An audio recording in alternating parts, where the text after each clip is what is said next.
In today's video, I'm going to be sharing with you 4 productivity habits that every single girl boss needs.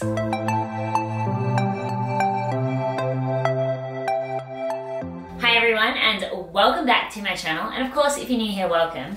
My name is Erin, and this channel is all about helping game-changing female entrepreneurs to build the business and life of their dreams. Now in today's video, I just wanted to share with you quickly 4 of my favorite habits or productivity habits that I definitely believe that every girl boss needs.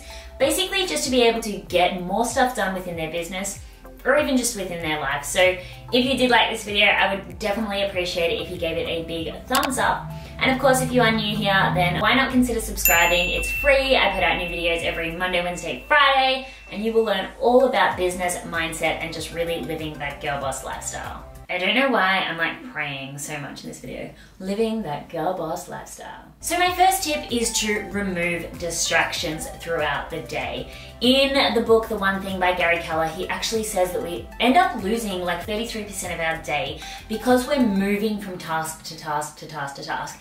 Every single time you're trying to work on something within your business and you pick up your phone just to mindlessly scroll through social media, it takes you so much time to be able to then refocus back on what you were trying to achieve. So stop doing that. A really good way to actually mitigate the distraction of your phone is obviously to either put it in another room, but something that I've been doing a lot in my business lately is using the app Forest. Now basically it's so cute, it's so silly, but it actually is really helpful. Forest is an app where you grow trees basically on your phone. So you set a timer and say the timer is an hour because you want to work undistractedly for an hour. And basically in that hour, you can't touch your phone. And if you touch your phone and get out of the Forest app, then your tree will die. It's really sad. And it really makes you not want to like kill that poor little baby tree. So you just leave your phone alone and concentrate and be more productive at the task at hand.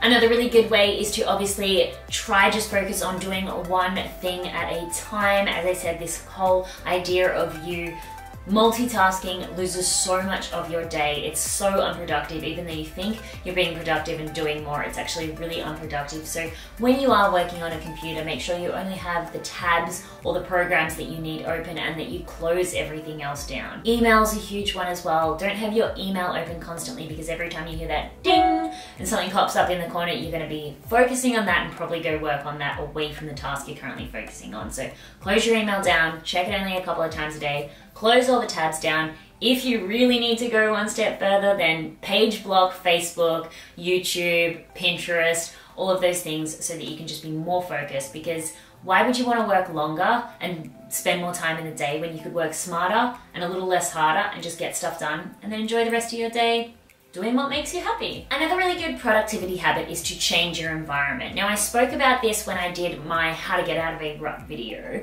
but changing your environment has been something that I've been doing a lot lately. I've been going to work at cafes, and when you're kind of away from your own home environment or where you usually work and where your kind of bad habits come out the most, when you put yourself in I guess a different environment, it just allows you to work more focusedly, maybe because you don't have the distractions around you, or maybe because it's just new and you feel more empowered and more inspired. I don't know the psychology behind it. I just know that when I've gone and taken myself out for lunch and treated myself to a nice coffee or, you know, a beautiful poke bowl or something, I've been able to get a lot of stuff done just working there on my laptop. Now it's obviously not financially sustainable to be going out and buying yourself lunch each and every single day, but if you just did that a couple of times a week and even just went out for coffee, then you would allow yourself to get a lot of more stuff done. You could even go work at a library. You know, a lot of libraries are really beautiful. They've got really beautiful architecture inside, and that can be really inspiring for a lot of people. Go to a library, chuck on some binaural beats and just get stuff done. Or even if you are in a financial position where you can pay, definitely collaborative workspaces are another place that you can really switch up your environment. If you feel yourself getting distracted in your own space, then definitely change up that environment. Another tip is to use the RPM method. Now this is something that I learned from Tony Robbins. I know I probably refer to Tony Robbins in like every single one of my videos, but come on, he's a legend, let's face it. But he has this RPM method, and basically it's a way in which you are going to structure your tasks or your to-do lists or your projects based around really focusing on your why your how, and your what. So R actually stands for the result that you want to achieve. So when you're trying to work on something, you first look at the result, then you look at the P, which is the purpose, why you want to achieve that result. If you don't know why you're doing something, then you're going to find it hard to do it, which I spoke about in a video recently. And then the M is your massive action plan. How are you actually going to achieve that? So the result you want, the purpose of why you want to achieve that result, and then the plan of attack to actually achieve that result. Instead of trying to just sit down to do anything because you think you should be doing it in your business, having a structure like that where you're focusing more on the purpose and the result that you want to achieve allows you to be more productive in actually achieving that.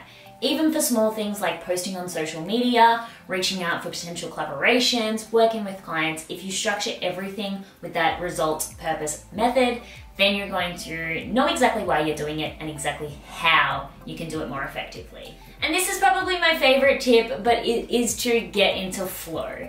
Now, I know that sounds super woo-woo, and this is something that I've been exploring a lot more recently. I think I kind of subconsciously did it because I'm a huge advocate for mindset in business.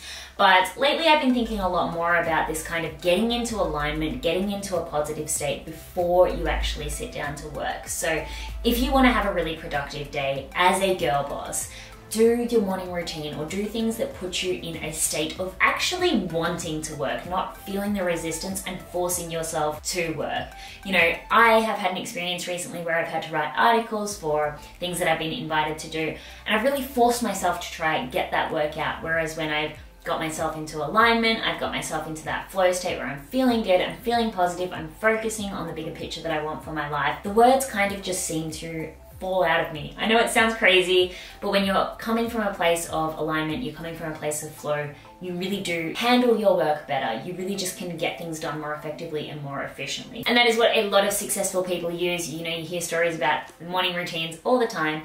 But even if you don't have a morning routine, just doing something that makes you feel really good, making something that gets you in that really joyful state before you actually sit down to work. A lot of people ask me, you know, what's the percentage between hard work and alignment? You know, should it be like 20% alignment or, you know, 80% work or vice versa? I don't think there is a percentage split between the two. I just think it's alignment first and then hard work second. They're both just as important as each other, but you should be doing it in that sequential order every single time you want to work. Just to summarize, the tips that I've shared here today is to remove all of your distractions, be real with yourself, stop checking your phone in the middle of the day. There's plenty of time for that. We spend so much time wasting just mindlessly scrolling through our phones.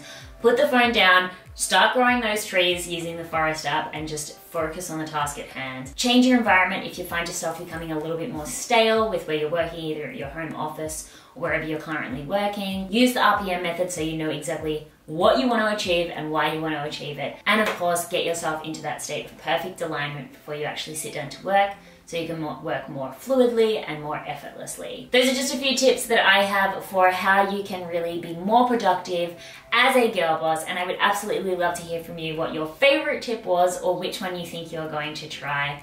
Thank you so much for watching, everyone. I'll see you in the next video.